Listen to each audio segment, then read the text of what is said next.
So hi, welcome to my podcast. I'm Shane.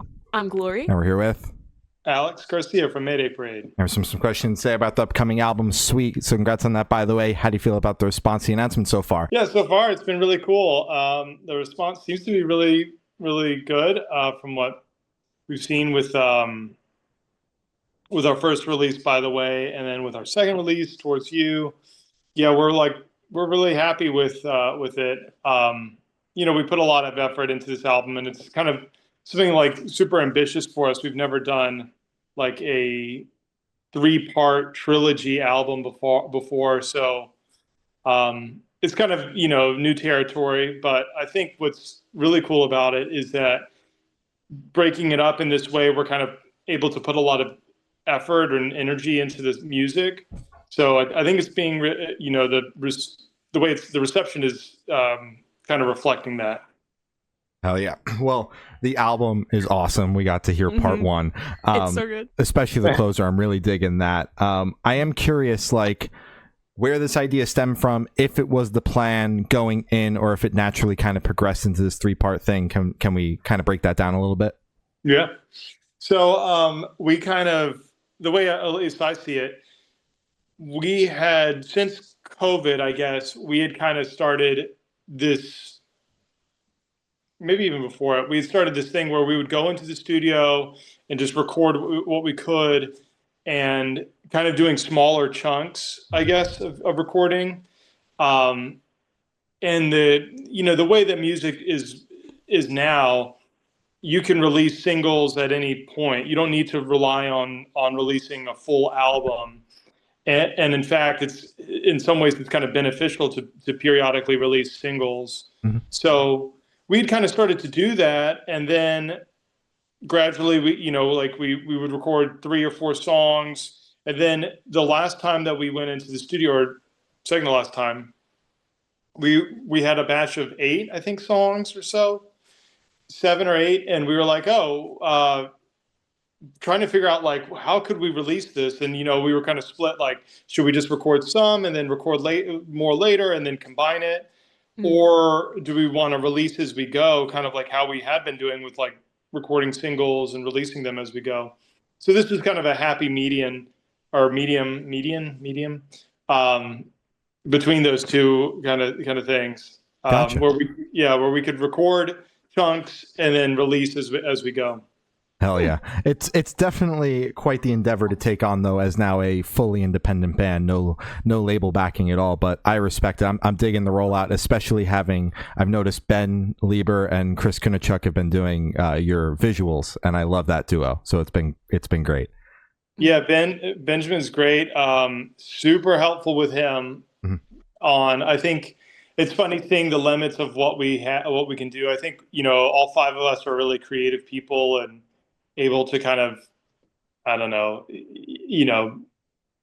have vision, really, but we also can kind of get in each other's way, and sometimes the 5 of us can be like too many cooks. So it's nice to have some fresh outside perspective that's interpreting the music and interpreting what we are. And honestly, just even that outside perspective is so refreshing, because we get so in the weeds. It's weird. We're either so in it, when the band is together and we're in the studio, we're overthinking every single aspect of this project, and then we're gone. Everyone's with their families, everyone's kind of separate. Having Benjamin there, who's specializes in creative direction and can kind of implement as well, is just so refreshing. And also just generally to see you guys, the band members of Mayday Parade, you may think who you are, but I'm going to wed that with how your fans actually perceive you and how the rest of the world actually perceives you, which it's hard to have that kind of insight when you're in it. Absolutely. For sure. 100%. Yeah. So is there any meaning behind the album title or cover art? The title comes from a lyric within a song Derek had written. I don't know. Yeah, a song that he had written. Actually, the song is not on. So far, we haven't recorded the song that I'm talking about. But when we were kind of talking about the 3-part thing, we were like, oh, it involves 3 words.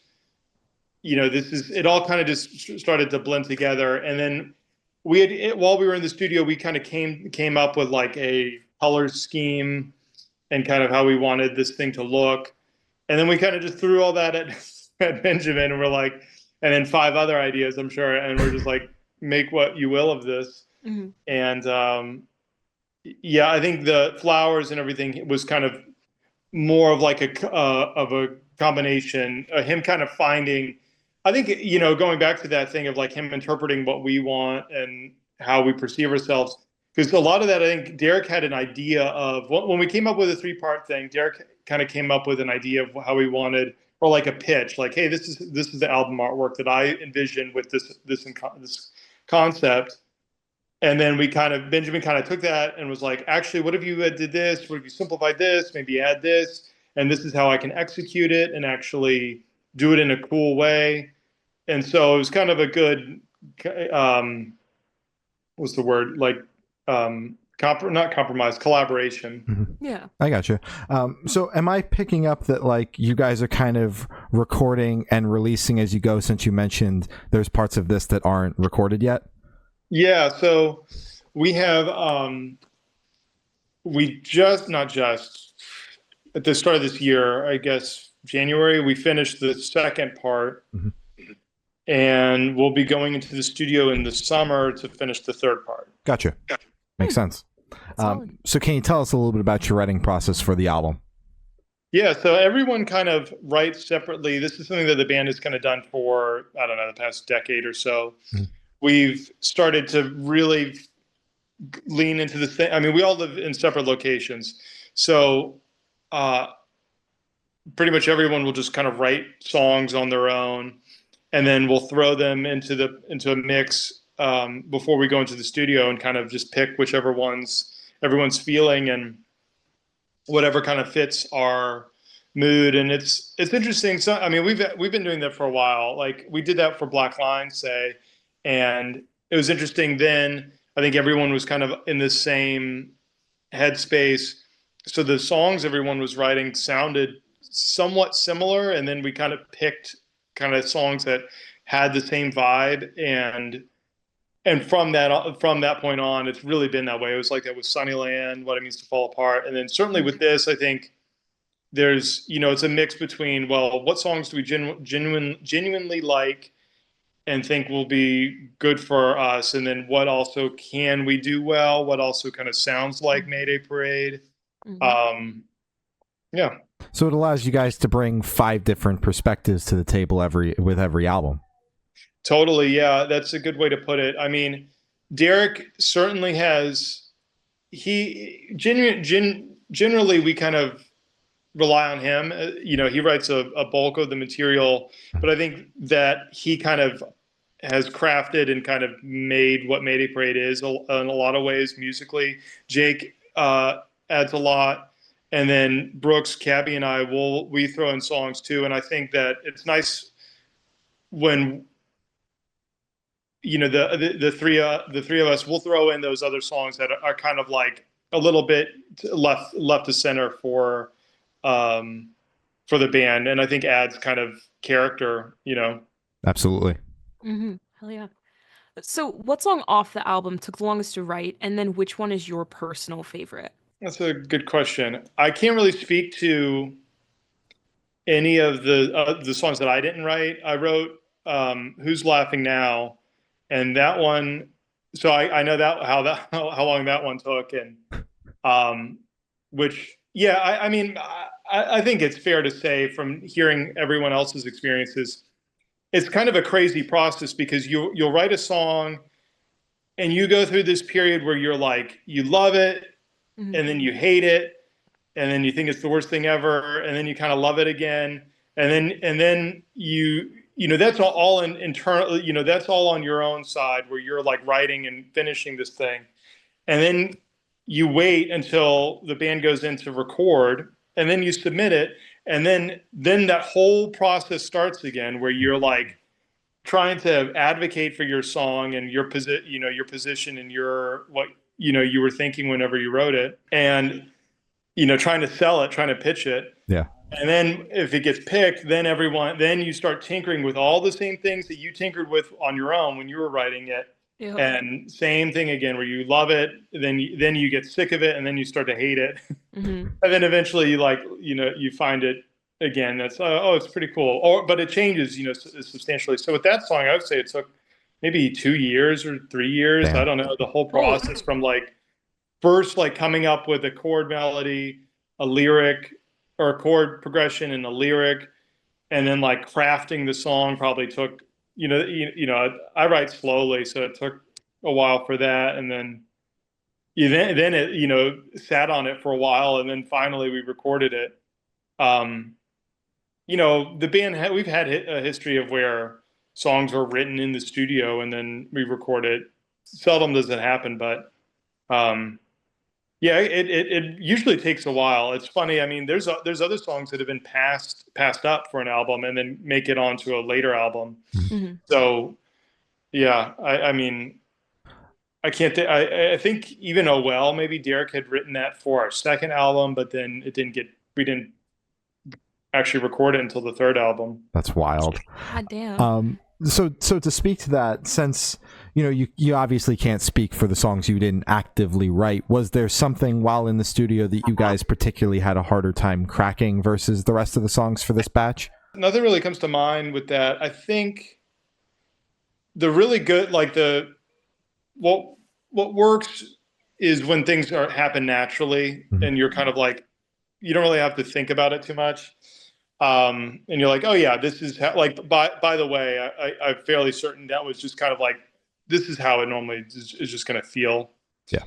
I think with a song like Towards You, maybe is when it gets a little tricky, because it's pretty easy to do the easy thing, to be like, all right, it's just a ballad and we're going to just have it pretty stripped down.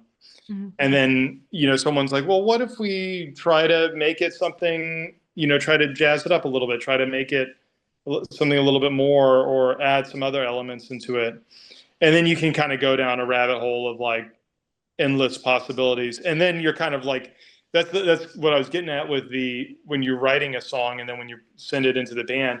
A lot of times when you write something, you're kind of you've already exhausted a lot of the potentials. You say you have an acoustic song that's slow, or a slow ballad.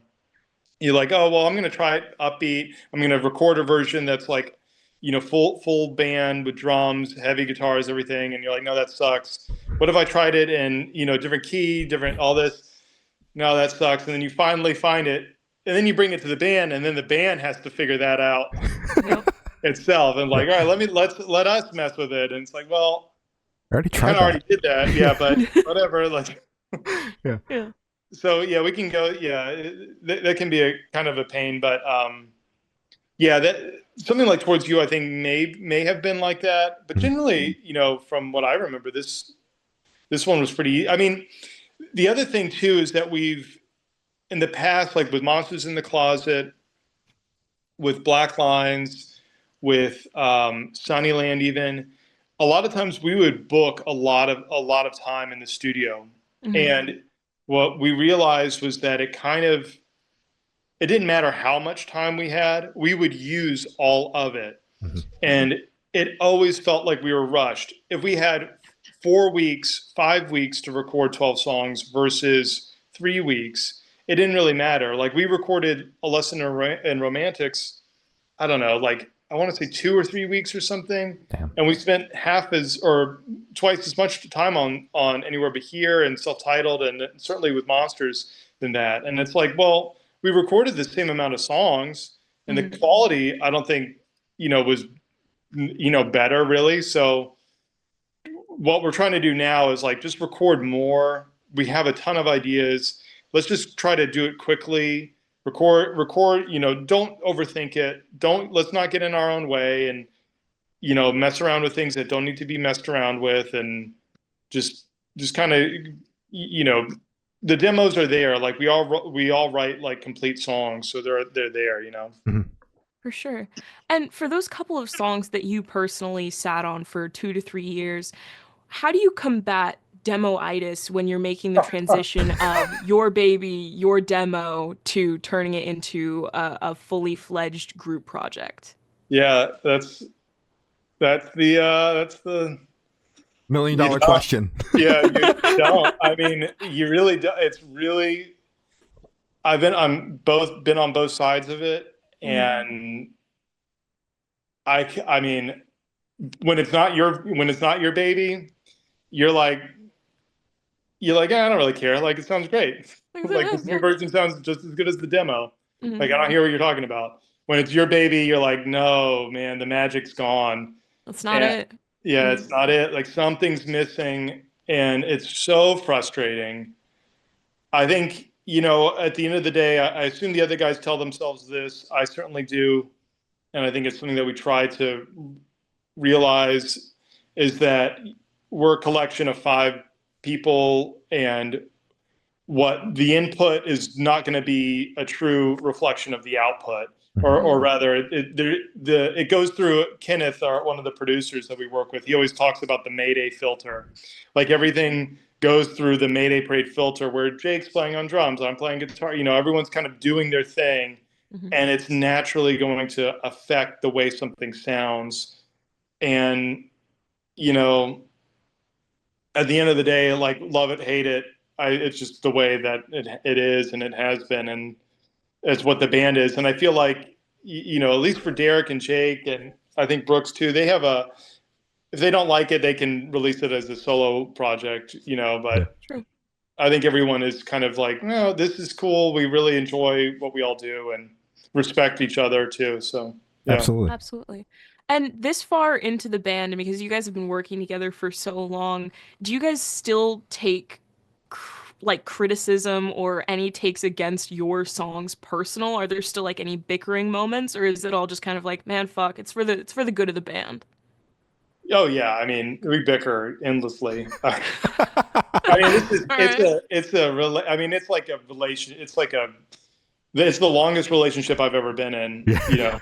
other Yeah. than with my family, Yeah. with my parents. It's something that it is that, and we have to work together. We have to, but we all love each other, and I think we are kind of good at separating our professional lives and our artistic endeavor, and we're able to separate that from our personal lives and our personal relationship, our friendships.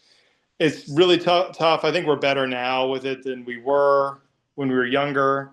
Like, when we were first starting out, it's all ego, and you're young, and you're just hoping that, if someone doesn't like my guitar part, I take it personally. But I hope, now, at least I hope, I'm almost 40, like, I can take that, Yeah. not have Take it, criticism. yeah, take criticism and not have it be like a reflection of my identity or how I view myself. But yeah, I mean, I think we're good at it too, because everyone kind of knows. I mean, I'm surprised too. Like, one of the hardest things I think is, like, lyrics, for instance. Lyrics are really tough because unless it's Derek writing, there's going to be a kind of question mark, because you can't. I found, like, I can't write lyrics trying to be like, what would Derek say? Like, it doesn't feel right. So I have to write them like how I feel comfortable writing a lyric. Exactly. And then when he gets it, it's like, I like this, but I would never say that. Mhm. Or I would never say this. Like, I don't feel like I could say that, or whatever. So then, or other, oftentimes when you write a demo, you're like, I honestly didn't have this lyric, means nothing. It's just kind of like a placeholder. I kind of like the idea, but I'm not like married to it. And then someone comes in and they're like, that actually sucks. The whole thing is bad. Yeah. Yeah. So Mm. yeah, so then you kind of have to take that criticism of like, well, you're not. I hope you're not saying like my voice sucks. Like, Aw. Yeah. by Yeah. voice, I mean like, your your writing voice. Mhm. Yeah, I don't know. It's tough, but you kind of learn to enjoy, like, your own opinion and what you've done. Absolutely. Absolutely. Mm. And what's your personal favorite song off the record? I don't know. By the way, it is really great. you guys have heard it all. I'm trying to think of Yeah. like, Towards You honestly was one where that kind of, when we first did it, I was kind of like, nah, it's the ballad. Like it'll just be Derek recording it, whatever. But then when we were kind of going through it, I really started to enjoy it and find and have it stuck in my head. Like all the songs get stuck in your head when you record it, but that one like stuck in my head and was like, oh, this is good. Like I really like this, and yeah, I think Towards You is now one of my favorites. Hell yeah. Damn straight. So how'd the track list for your album come about? Did you guys write the opener be the opener, closer be a closer? Just shuffle around and see what fits? What was that process like? Yeah, a shuffle around. I mean, that's how we always do. That's kind of one of the limitations, or yeah, kind of downsides of the way that we do things is that everyone just kind of brings in songs, and we pick our favorites of that batch. So it's hard to make it like a thought out. No, it wouldn't really fly if someone was like, hey, everyone, I wrote this song to be the closer for the album. Like, I really think this should be the closer. And everyone's like, well, I don't love that song, or it's not, it doesn't make my top 12.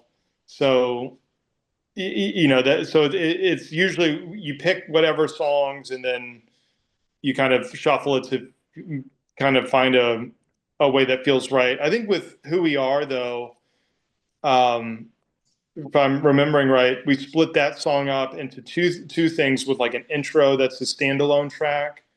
I forgot what it's called. But it's like the piano melody of Who We Are. Yeah. And yeah, and then the actual song. So that kind of, sometimes things like that will kind of naturally happen where you kind of find these natural transitions and kind of figure out what works well with each other. That makes sense. 100%. So would you be able to tell us where your headspace is at while you're creating this record?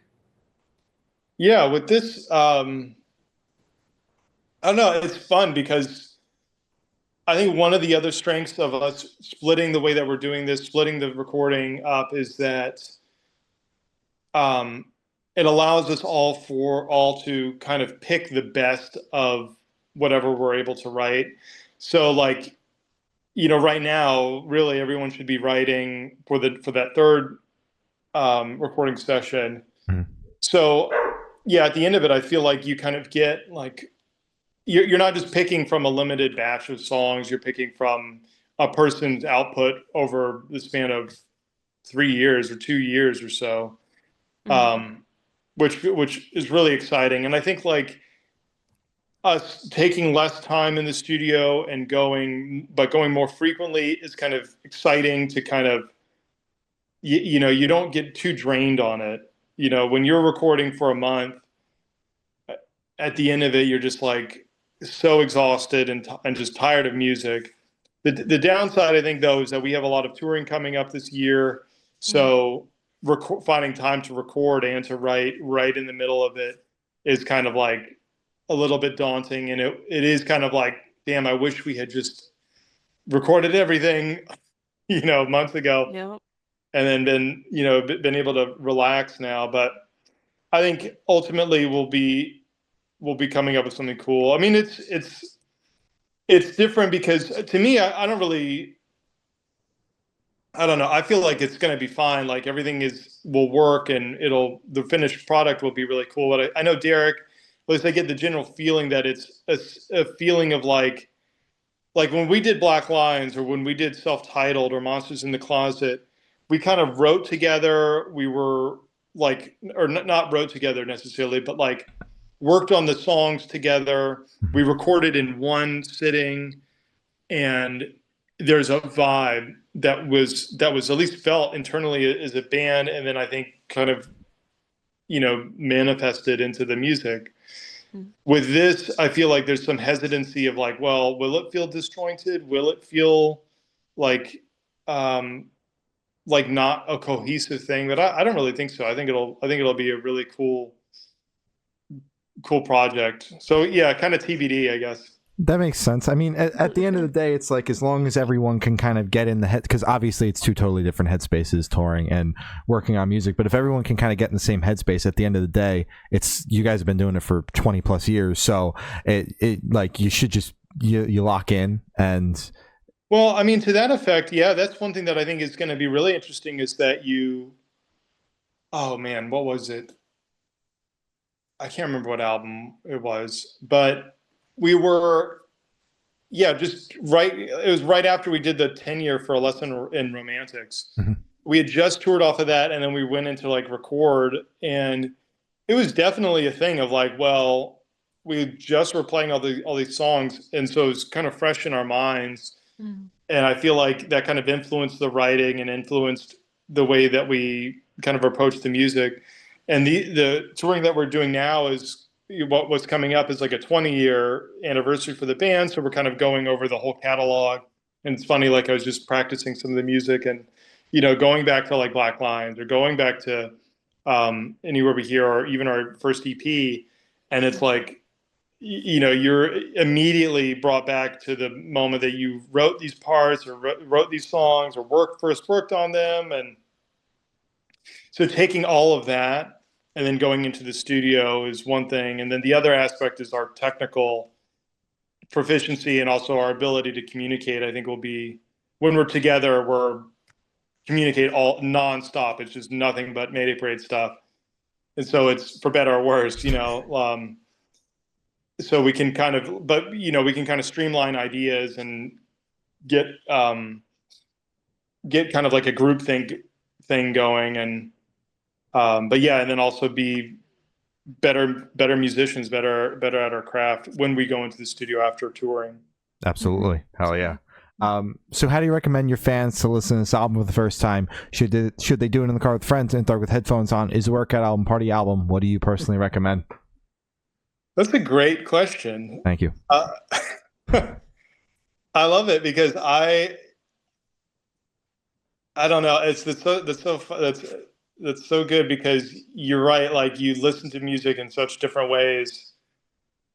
I feel like Mayday Parade lends itself to just alone in the car. Yep. Yeah. Mm-hmm. I don't think we're much of a part. I mean, other than like Jamie All Over, I guess it's not much of a like party. Or when you guys play Jersey in Jersey. Sure, fair. Yeah. Yeah, I always think it's like their personal moments. But it's funny, like I hardly listen to music. Like I'm trying to think about the ways that I actually listen to music, and it's such trash too because I'm like, I think about the studio and how much pain and angst goes into like these perfection, being perfectionist in the studio, trying to get the sound right and the part right and everything just right. And then and then I go and I listen to music just like, from my iPhone, just up to my ear or like in the background, like as I'm working out or just not, as I'm like I love like lo-fi study beats, like that kind of stuff. Like I don't know. It's just funny. It's funny to think about how other people. How do you guys listen to it? Well, it's so refreshing to hear an artist say that they listen to their music through a phone speaker because although it's not my preferred listening method, I am very much on the move. I'm juggling a lot of different things throughout the day. So most of the time, this thing is in my hand and it makes the most sense to just listen through it through my phone speaker. So that is how I digest a lot of the music for like the interviews and whatnot, so that I know what we're talking about. Yeah, but my preferred listening is right here at my computer or in my car. But I do so much phone listening and it drives Glory nuts. Because it's like you can't get the full experience, So much time and effort was put into the mixing and mastering. You're so it's right, like you gotta be able to hear the full spectrum, And you just but if that's how you say you digest it, that's completely valid, man. I fuck with it. I mean, it's funny. Yeah, I think, I don't know. I hear you. I guess it's tough because to that effect, I feel like listening to music in the car is the best, especially like on a long drive or something. You can kind of really zone out, and a lot of times it can complement like whatever the scenery is. Absolutely. But yeah, it's It's tough. I mean, we joke about that in the studio, like like it doesn't matter. It's just going to be through an iPhone speaker anyway. So Yeah. Well, It's humbling. I'm happy to report I listened to the album for the first time here. I didn't have anywhere to run, Yes. so Yup. I did listen to the album here for the first time. love that. Oh yeah. And this one should be super, super quick off top of your head. I want you to describe this album for new listeners in 3 words. No more, no less. Sweet listening experience. I don't know. That's Aw, good. yeah, That's I'll good. I take mean, it. we just talked about it, so it's fresh in my mind. Yeah, Yeah, fair enough. perfect. And in that same train of thought, is there a certain feeling or emotion you want listeners to have while going through the album? I just think of the cover art, so just pink, whatever that means to you. Just feel pink? All right. Yeah, we've never, I feel like we've never really used that color in our catalog. Not that I can think of. So it's nice to, use pink. Yeah, All right. hell yeah, perfect. And are you able to talk about any particularly challenging or standout moments during the creation of the album, positive or negative? I don't know. We always argue in the studio, so it's always kind of a fight. I can't think of anything in particular where we're any particular fight, but it's usually over like, hey, here's an idea, and then having to tear it down. Or we talk about like skeet shooting, like when you have an idea and you pitch it, it's like you're throwing out what are I don't know what they're called, those discs, those like birds or whatever. Oh, And yeah, yeah. everyone has their gun up ready to just shoot it down. So Yeah. that is always the hard part of it. So like, yeah, I'll come to the table and be like, hey, this is a solo that I wrote for whatever song. And everyone's like, oh, that's cool. And someone's like, well, what if you did this? And then you're like, oh, okay. All right. Fine. Yeah. You got to go down this road and try to, figure that out. And sometimes it works out. Sometimes you compromise and you make adjustments. And it's never an easy process, but it's one that I think at the end of the day, it's what makes us Mayday Parade. 100%. Absolutely. So for this question, I want you to picture you're on tour, you're at a gas station for a rest stop. What is your snack of choice?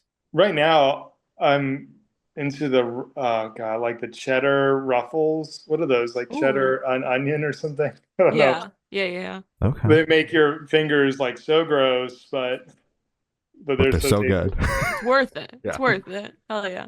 And on the topic of food, if the band was a dish, what dish would the band be and why? Where are you guys based out of, real quick? I'm in New Jersey. I'm in Virginia. Okay. For whatever reason, the first thing I can think of is, I think it's called like Skyline Chili. It's in Cincinnati. Yeah, in Ohio. Do you know what I'm talking about? Yep. Ohio, yeah. It's in Ohio, where it's like spaghetti, right? It's pretty much spaghetti. Yeah. For whatever reason, that's the first thing that comes to my mind. You know what? Hell yeah. Sure. Hell yeah. All right. And for the last couple of questions, go shift completely away from music and go straight to death row.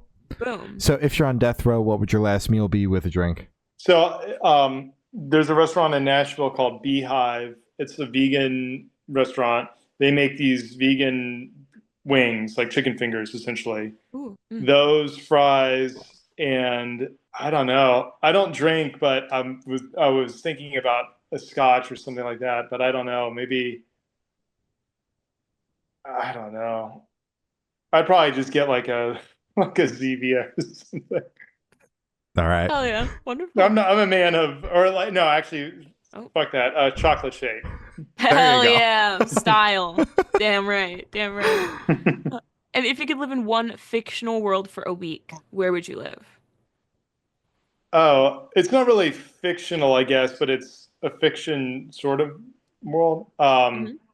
First thing I can think of is I love Julian. This is so lame, but Julian Fellows, he does Downton Abbey, and in the Gilded Age. I'd do the Gilded Age, so New York in the 1880s, just to see what was happening, see the Brooklyn Bridge get built. Yeah, see what's going on. Hell Mhm. yeah. Oh yeah. Hell yeah.